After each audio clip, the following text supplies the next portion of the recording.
All right, let's take a look at our lesson for today. So today we're going to be looking at logarithmic functions. Let's start by looking at these boxes over here.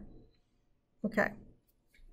So this first box is basically showing how to, let's just write some notes. So this is how to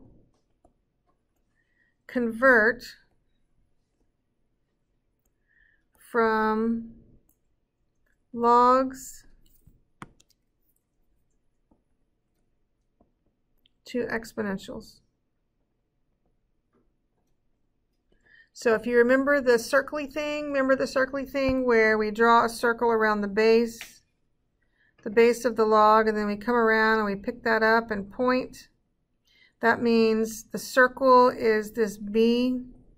We came and overcross and picked up the y, b to the y equals, and we end in x. So that's just we did that little circly thing just as kind of a helper, if you will, on remembering how to create the exponential from the logarithm.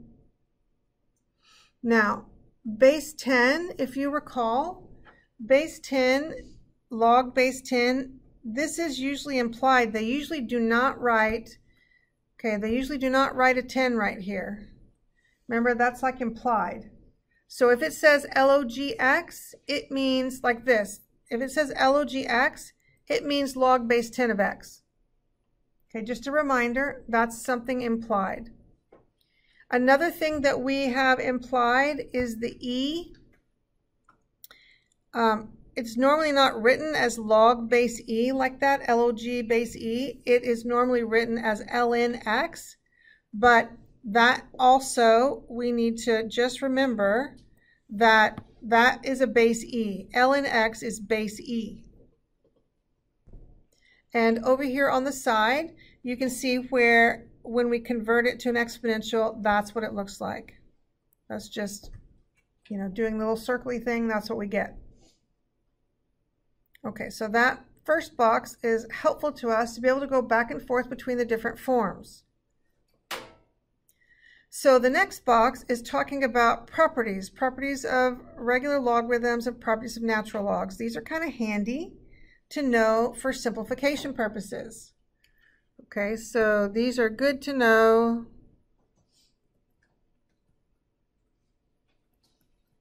for simplification purposes.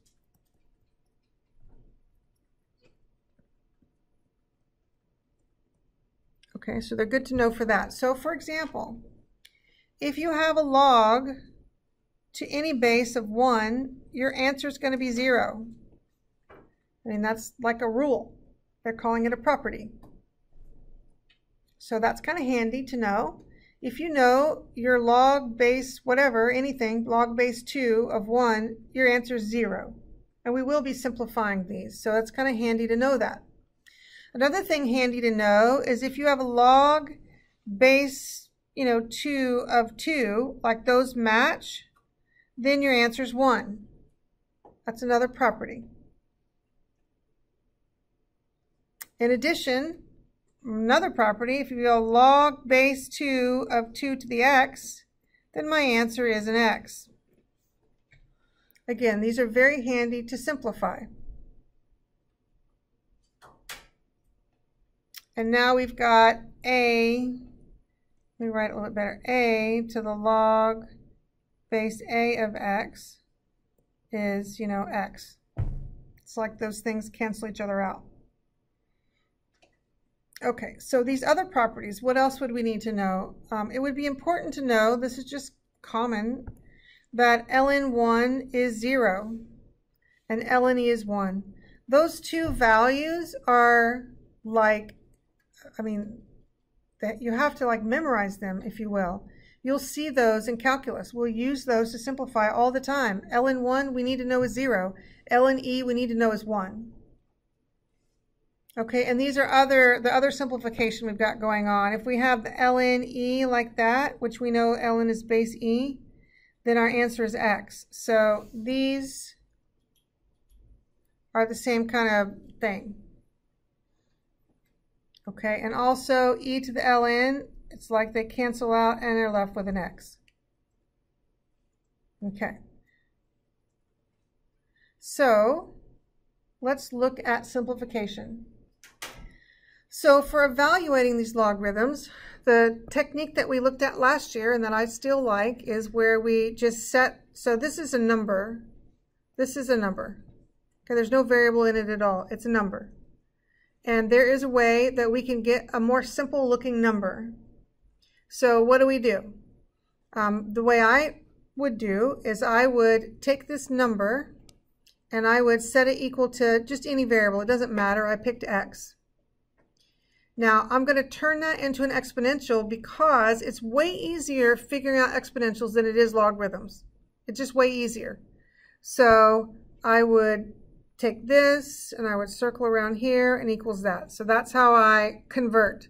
So I've got 7 to the x equals 1 over 343. Okay, great. First thing I want to do is make everything at the same level. So 7 to the x equals 343 to the negative 1. Now it's solving exponential equations. We just worked with that in the last lesson. I need to make the bases the same. Now there's nothing I can do with a 7. A 7 is prime. It's 7. So I'm thinking that probably 7 something, 7 squared or 7 cubed is 343. It actually is 7 cubed. 7 cubed is 343. So we rewrite. So I've got that. We rewrite. We change 343 to 7 cubed to the negative 1. Okay, I'm just, remember, so that's my rewrite thing where I take the 343, I'm taking it out and I'm putting a replacement in for it. 7 cubed is exactly the same as 343. So now I simply set my exponents equal to each other and I get x equals negative 3. Okay. On part B, it would be quite handy, and I'm just going to circle this right here, This is the formula to help you simplify part B. That's it. Either the ln x is x. Okay, either the ln blank is blank. So it's 2x. I don't even have to do anything. I just have to know that little formula. Okay, that's showing you the formula in action. Okay, how are we doing? All right, so let's move to graphing. Now for logarithms, let's put us a little asterisk here. We need to graph our vertical asymptote. All logarithms, and the ones we're dealing with, will have one vertical asymptote. All of them, you've got to graph it. The parent is at the y-axis. I'm going to do a different color so we can actually see it. So, oh, that's not that helpful. Okay, so here we go. There is my vertical asymptote. That's the parent. Is at the y-axis. Okay, so what I like to do is I like to graph by transformations. So I want the parent. So the parent for this one, I pull off all the transformations. I get y equals ln x. That's the parent. Now, we probably remember that we can't really, I don't know what ln of 2 is. I mean, right, we don't know that. So we should transform it to an exponential. Okay, so this is base e. So I circle this, I come around, pick that up, and that's my answer.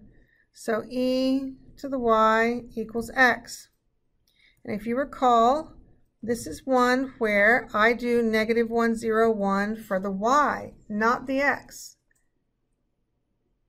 For the y, not the x. So e is like 2.7. So 2.7 to the negative 1 would be like 1 over 2.7, which is around 1/3. Okay, e to the 0 is 1, and e to the 1 is, 2.7.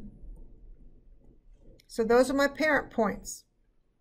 I want to pause here for a second. Is everybody okay with the parent points? Okay, let's look at the transformation.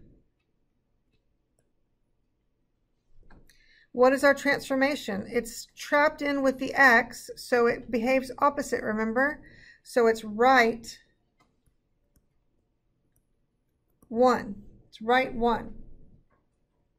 So I'm going to take all my points and I'm going to move them right 1. So, oops, right 2. Sorry, it's a 2. Right 2.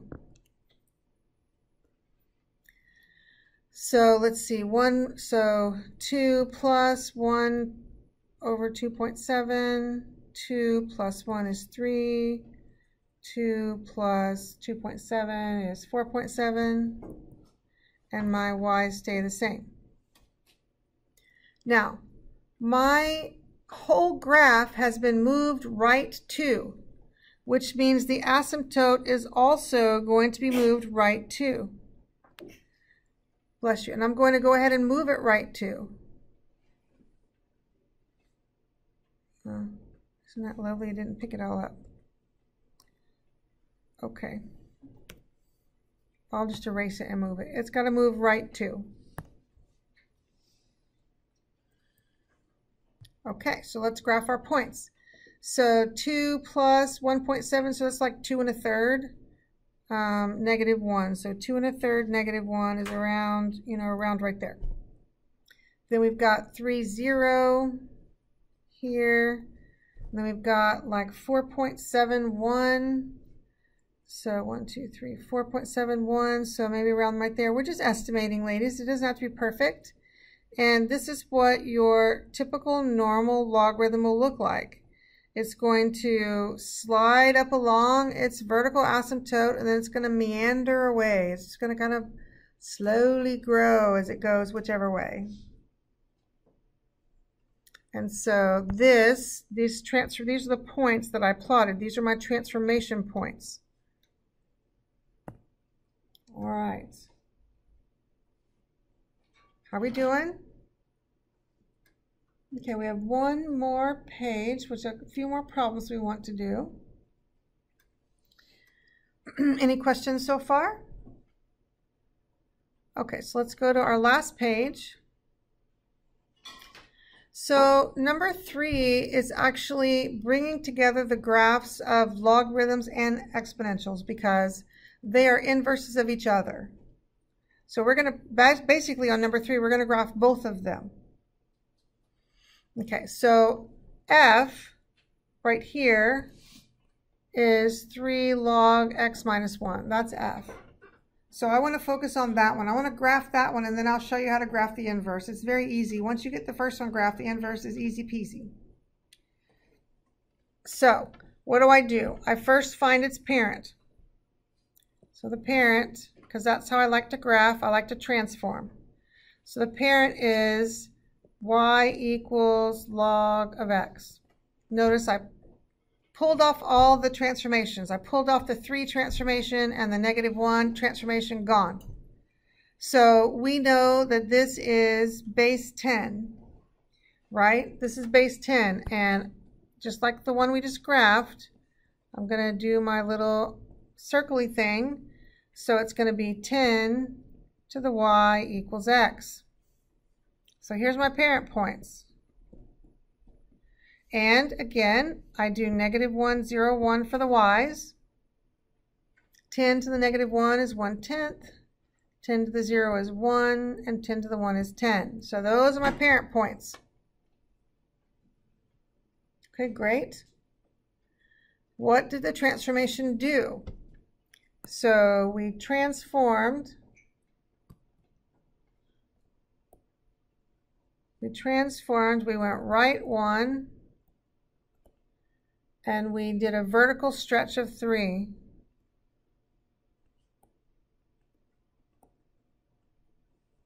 We've done transformations several times this year. If you need a refresher, you can look back in our notes or reach out to me, and I always have lots of stuff. So this is review.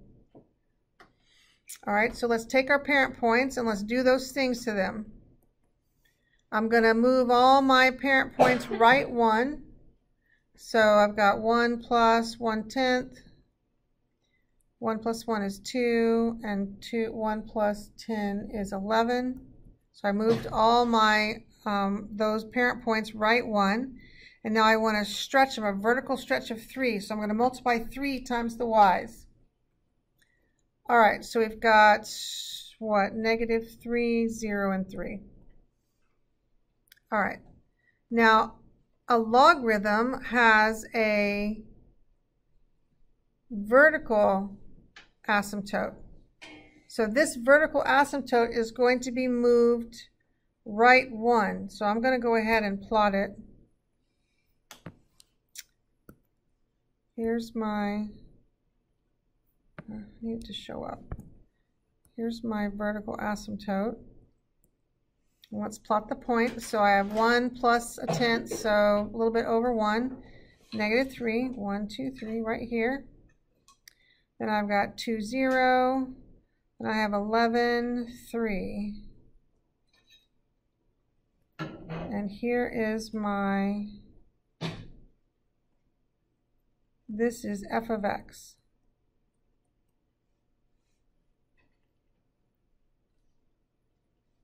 Okay. Now, graph f of x and its inverse. Find the domain and range of both. Okay, we'll do that in a minute. So the inverse is super easy. Okay, so the inverse, f -1 of x. All we're going to do is we're going to reverse those xy points. So the y's become x's and the x's become y's, because that's the relationship between inverses, is their x's and y's are changed. So that's going to be pretty nice and easy. I'm just going to plot those points. You'll see this is going to create an exponential.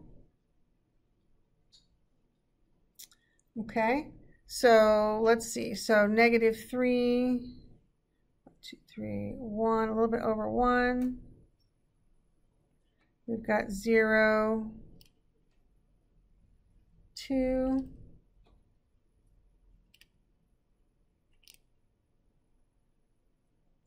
Then we've got 3, 11.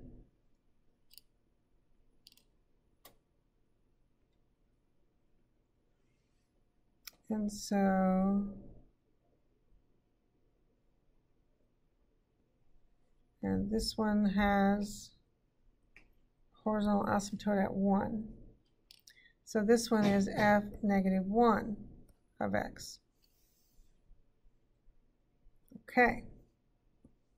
So let's write our domain and range. So for f, the domain, let's see, what do we got? We start at 1, we can't equal 1, and we go to infinity. The range is everything. Now our inverse should be reversed, right? The x's and y's flip. So my domain for that one, we can see, is everything. And the range starts at 1 to infinity. Notice how our x's and y's have flipped. That's the relationship between the inverses, as that their x's and y's switch.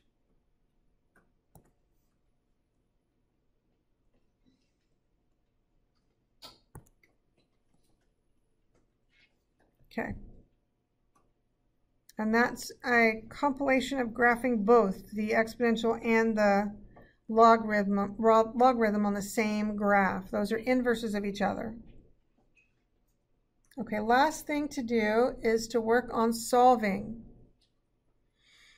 All right, so if it's in logarithmic form, we can't, and I just have one log over here. That's not working well for me. I actually want to transform it. So 3 squared equals 4x minus 7. I'm going to rewrite it. So 3 squared equals 4x minus 7. And so now it's a matter of solving. So what is that? 9 equals 4x minus 7. I add the 7 over. It gives me 16. So x is 4. Now, let's make a note. Note, be sure to verify the answer does not cause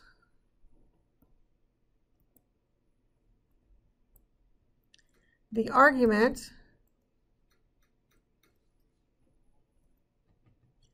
to be 0 or negative. That's an important note.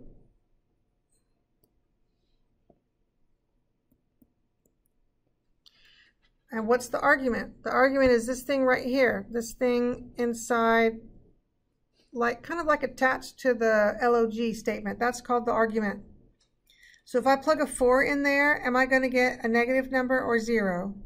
No, because 16 minus 7 is positive. So we're good to go. That's an actual for real answer. But you're going to have to check. For logarithms, you're going to have to check every single time to see. Okay, how are we doing? Last one. Whew. Okay, so now the x is trapped up here. It's like trapped up there in the exponent. We need to get it out of the exponent. What are we going to do? Well, we're going to, in this case, ln both sides. If that were a base 2, we would log 2 both sides. So we're going to ln both sides. So ln e to the 2x equals ln 5. Now there's a couple ways that you can simplify this. Ln e, that's back up here. If you look at this one right here, number 3, that's like that. Ln e to the x. Or, if you don't remember that, you can use a log rule that tells you, and we haven't done log rules yet, but you might remember from last year, that this can come to the front. Either way you do it, 2x and ln e is 1. 2x is ln 5. So x is going to be ln 5 over 2. Which is a perfectly fine answer. We don't need a decimal approximation. That's the exact answer, ln 5 over 2. Now we could use log rules and make it prettier. So let's look at some log rules. So if it was 1/2 ln 5, which it is, this is the same thing as ln 5 to the 1/2. Remember from long ago, we can pull that 1/2 up into the exponent, which is the same thing as ln square root of 5. So this is actually the simplest form. Just some practice with log rules. All right.